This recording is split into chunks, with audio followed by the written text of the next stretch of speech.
Arrests at two of England's biggest football clubs over allegations of tax fraud.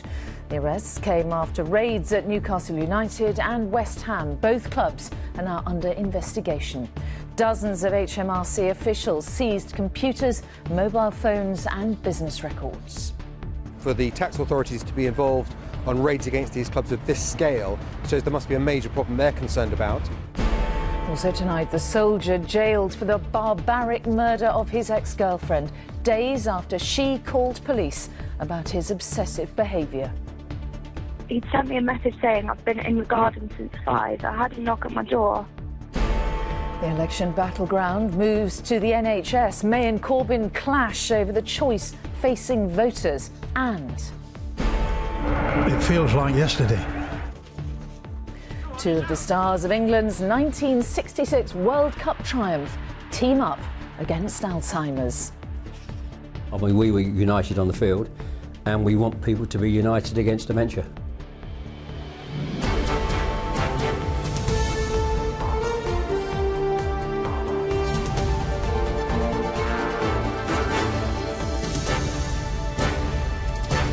This is the ITV Evening News with Mary Nightingale. Good evening. Nearly 200 tax fraud investigators raided football clubs in the UK and France today, making several arrests on suspicion of income tax and national insurance fraud. Newcastle's managing director is reported to be one of those arrested, just 2 days after the team celebrated promotion to the Premier League. West Ham has also been targeted, and the club says it is cooperating with the investigation. Peter Smith has the latest. The taxman has come knocking at the door of English football. There were dawn raids in Newcastle, at the home of the football club and at the home of United's managing director Lee Charnley. It's understood he has been arrested. HMRC officers were also inside the stadium and at the training ground, taking away evidence for their investigation. It's barely been 48 hours since Newcastle were celebrating promotion and their return to the Premier League. The mood was more sombre as players left training this morning. Arrests have also been made in London, where HMRC turned up at West Ham United Stadium. Officers seized business records, computers and mobile phones. West Ham say they are cooperating fully. This is a really big issue. For the tax authorities to be involved on raids against these clubs of this scale shows there must be a major problem they're concerned about. There are quite strict rules for clubs about paying their taxes on time, and the football authorities say they enforce those, so people will rightly question how it's been possible for this issue to arise in the first place. This is a cross-border investigation between England and France over a suspected £5 million fraud believed to focus on football transfers. HMRC visited Chelsea today as well, but there were no raids there and no arrests. Dr Dan Plumley is a specialist on football tax. He believes this is just the start. HMRC have been looking into football clubs for a long time now, since the early 2000s. What is surprising is the kind of public nature of this in terms of how the story broke, and almost HMRC trying to call out in some ways and say, look, this is criminal behaviour, and we're coming after you. HMRC would not confirm which transfers they're concerned about, but released a statement confirming they have arrested several men working within the professional football industry for suspected income tax and national insurance fraud. The £5 million HMRC is chasing seems like a drop in the ocean for this industry, but today's raids are a warning shot. No amount and no organisation is beyond the reach of the taxman. Peter Smith, ITV News, Newcastle. Well, our sports editor Steve Scott is outside Newcastle United's ground, St James's Park. Steve, so what exactly is the focus then of this investigation? Well, Mary, we know the HMRC investigation into football is twofold, really. First of all, into the individual tax arrangements of the footballers themselves, but also into the tax paid on transfer deals, and I think because of the activity in France we can safely assume today we're talking about the latter. Now, of course, transfer deals generate an awful lot of cash for an awful lot of people. We've got an example of that. We've seen a letter today from an agent instructing his solicitor to split his fee, which amounted to nearly £2 million, 6 different ways, to the agent, to the footballer himself, and then 4 others. 2 of those were companies, and one of those we know to be registered offshore. So it's very, very complicated, and what the HMRC are doing is simply following the money and making sure that the right amount of tax is paid at every turn. As for Newcastle United, they haven't said much all day, but they have just issued a very short statement confirming that one of their members of staff was assisting HMRC with their inquiries, but they said they would be making no further comment tonight. OK, Steve Scott in Newcastle, thank you. A soldier has been jailed for life for murdering his ex-girlfriend in what the judge called an act of utter barbarism. Alex Ruggles phoned police twice in the days before her death, telling of her fear of Lance Corporal Trimand Dillon. He had repeatedly driven 240 miles to stalk her. On finding her body, Alice's flatmate called 999 to tell police she knew it was coming, describing Dillon as an absolute psychopath. Rebecca Barry reports. Described as a kind, incredibly sociable, fun-loving person. But all that was brought to an end when Alice Ruggles met a manipulative and obsessive boyfriend. Soldier Trimand Dillon stalked her and eventually murdered her, just days after she'd reported him to the police. We will live the rest of our lives knowing that Alice should have been here with us, wondering what she would have become, imagining all the people she would have continued to affect with her infectious sense of humour and her sheer love of life. She had the ability to light up the room whenever she walked in. We miss her so much. As Alice left work in October last year, she smiled and laughed with colleagues. But at this point, Trimand Dillon had already broken into her home and was waiting for her. My flatmate's covered in blood in the bathroom. Is she breathing? I don't know, I can't look, I'm sorry. Okay, try and stay calm. I knew this was coming, I think she's an absolute psychopath. The pair started a relationship online in the autumn of 2015, while Lance Corporal Trimand Dillon was serving in Afghanistan. But the following summer, Alice ended their relationship. In October, she contacted the police several times complaining of harassment. They issued an official warning instructing him to stop contacting her. But later that month, Dillon broke into her flat and murdered her. It was just 5 days after she'd complained to the police.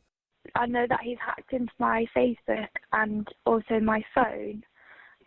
He's been sending me a lot of messages even though I've asked him not to contact me.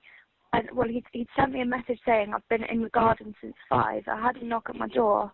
He's come round the back, knocked on my bedroom window.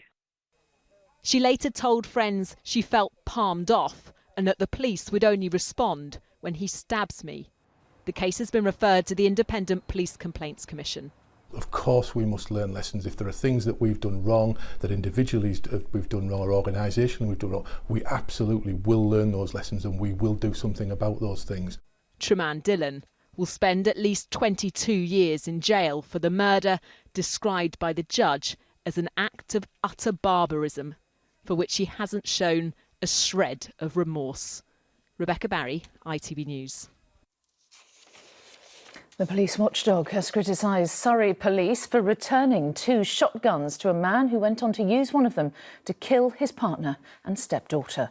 John Lowe murdered Christine and Lucy Lee at the family's puppy farm in 2014.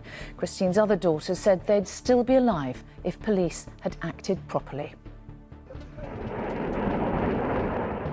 And South Korean troops have taken part in a military exercise with the US Army, only a day after North Korea held its own firing drill amidst mounting tensions in the region.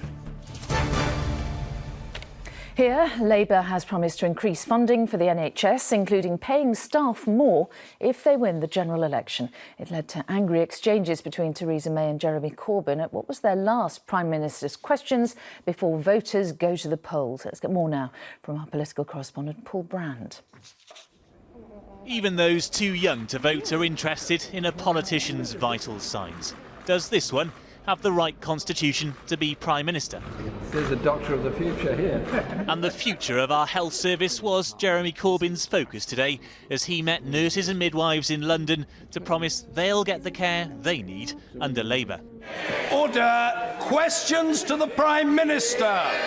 Today he had several on the NHS in his final face-off with her, the last Prime Minister's questions before he hopes to be the one answering come June. The NHS has not got the money it needs. The Prime Minister knows that. She knows waiting times and waiting lists are up. She knows there's a crisis in almost every A&E department. Maybe she could go to a hospital and allow the staff to ask her a few questions. We're seeing more doctors, more nurses, more midwives, more GPs and record levels of funding into our National Health Service. There is somewhere where the NHS has been cut. It's in Wales under the Labour Party. But today Labour promised more money by scrapping the 1% cap on pay rises across the whole of the NHS and bringing back bursaries and ending tuition fees for nurses and midwives in England, while also introducing tougher rules on safe staffing levels. As ever, the question is what that will cost. At least £1 billion, admits Labour, when NHS budgets are already stretched. They've promised the money by reversing cuts to corporation tax. And so that's Labour's our chief pharmacist as well. But their rivals say Labour's already pledged that money for other things. The Lib Dem leader met pharmacists today, arguing the NHS needs more complex treatment. There is no doubt whatsoever that there's no answer to NHS and social care, the crisis within those services, without additional money, significant amount of additional money. The Liberal Democrats have committed £4 billion already. We'll be setting out our own policies and our own proposals as the days and weeks go forward. But what is absolutely clear is that Labour's proposals will not stack up. Labour says there'll be more detail in its manifesto, as Jeremy Corbyn hopes once again the NHS will be an issue that gets voters' hearts beating. Well, Paul, today was the longest Prime Minister's questions in history as MPs prepare for the election. And the health service, of course, wasn't the only topic, was it, on their very long list? No, absolutely, Mary. It was long on questions, but sometimes short on answers in there today, particularly when it comes to an issue that Conservatives often rely on for votes, namely pensions. The Prime Minister refused to say again today whether or not the Conservatives will drop the triple lock on pensions from their manifesto. That lock ensures that pensions rise by at least 2.5% a year. All she would say today is that the Conservatives will make sure pensions rise by some sort of amount, with speculation she will drop it, to give the Conservatives more wriggle room over the economy. The other familiar feature of our election campaigns that may well be dropped seems to be these head-to-head TV debates. We know the Prime Minister doesn't want one, and today Jeremy Corbyn said that he wouldn't turn up if she is not there. Now, that doesn't rule out other types of TV programmes with the leaders, but when it comes specifically to these head-to-head debates, it does seem as if two empty chairs may well lead the broadcasters to think it's not worth filling the other ones. Right. Well, Paul, also developments tonight on the police investigation into Conservative election expenses from the 2015 election. What can you tell us? Yeah, Kent Police have passed a file to prosecutors tonight regarding the expenses of the Conservative MP Craig McKinley in South Thanet. That's 15 forces now who've passed files to prosecutors. This is regarding the idea that Conservatives were busing volunteers into seats, breaking election rules. This seat particularly interesting because it's where the Conservatives saw off Nigel Farage, and we may well get a decision about charges before this election is out. OK, Paul Brand at Westminster, thank you. Still to come on the ITV Evening News, what matters to voters in rural communities, the latest in our series on election 2017. And Sharapova returns 15 months after being banned for doping. Those stories and more after the break. Join me then.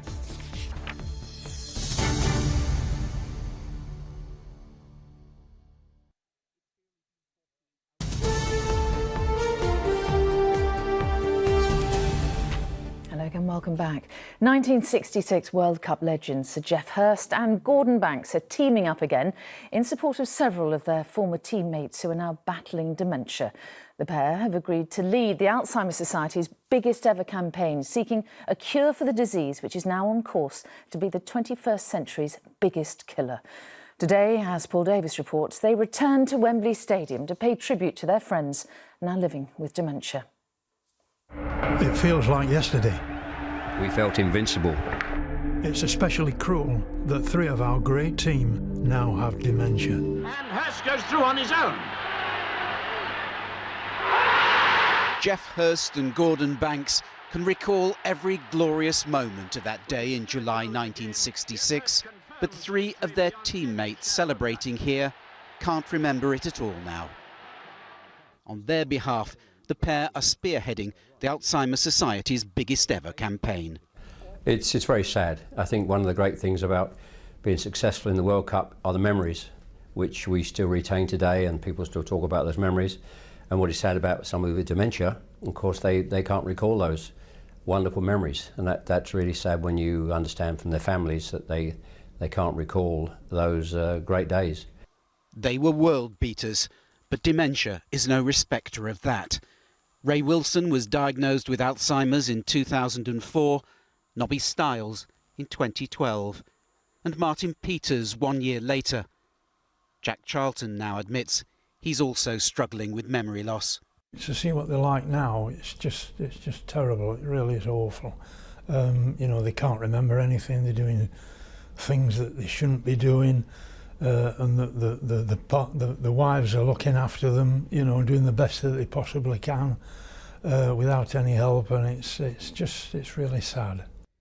The 2 World Cup winners believe research into the disease that steals memories has been underfunded. They hope the Spirit of 66 will raise awareness and cash. I mean, we were united on the field, and we want people to be united against dementia. And unite against dementia is the message we want to put out. Yes, that'd be lovely. In their TV campaign video, they warn dementia is set to be the 21st century's biggest killer. If dementia can affect our heroes like Martin Peters, Nobby Stiles and Ray Wilson, none of us are safe. Paul Davis, ITV News. A man has pleaded guilty to causing the death of a 4-year-old girl in a hit and run. Violet Grace Ewens was hit while she crossed the road with her grandmother in St Helens last month.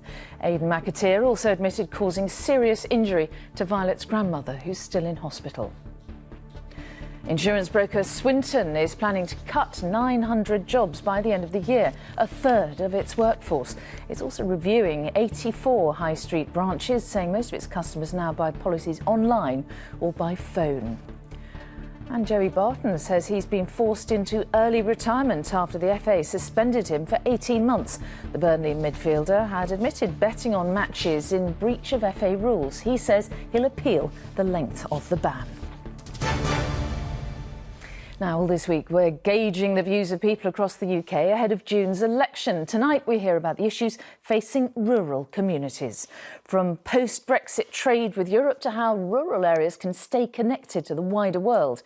Rupert Evelyn reports from the Cotswolds on what matters to voters in Britain's countryside. Elections are, in a sense, an auction of political promises in which we, the public, are asked to bid. Earning a living can be tough, and while the issues differ from the cities, they matter just as much. In his market, Chris Voice doesn't just auction off livestock, he needs to listen too, and knows what his customers will be looking for when it comes to policy. We would like some guarantee with regards to Brexit that France and Belgium and Germany, Ireland, all of those countries are still going to want to trade with us and be able to accept our stock without any penalty. Keeping the countryside green while meeting housing need requires balance. The Cotswold town of Fairford is seeing a dramatic increase in population, and Malcolm Cutler, who leads a team developing a neighbourhood plan, is worried that developers are exploiting the system to the detriment of the community. I would say to the government that need to have a very close look at the disconnect between the reality of what is happening in planning and what is on paper. The bank here has shut, and now they only get a mobile bank for an hour and a half 3 times a week. For Business Club founder Chris Roberts, politicians need to protect such vital services. People want a bank, and as you can see here, our bank is closed. We had no warning, well, very little warning, and it's happening all over the country. The stunning village of Bybury draws tourists from around the world. But for publican Joe White, luring staff out into the sticks is problematic. get people to work from the local towns. It's quite a big ask to get them here at the right times with public transport. So that's the key issue, I think, for Byberry. Everyone out here has an issue to face. This area is expensive to buy into. Making it work requires political thinking tailor-made to its specific needs. Rupert Evelyn, ITV News in the Cotswolds. And finally, Maria Sharapova has returned to professional tennis after serving out her doping ban. She's playing her first competitive match in 15 months. The former world number one is now waiting to learn whether she'll receive a wildcard invitation to next month's French Open and the chance to re-establish herself at the very top of the game. Here's our sports correspondent, Ian Payne. If there were any dissenters in the crowd this evening, you couldn't hear them. Maria Sharapova was back on stage again, her ban complete as she took part as a wildcard entrant for the Stuttgart Masters in Germany.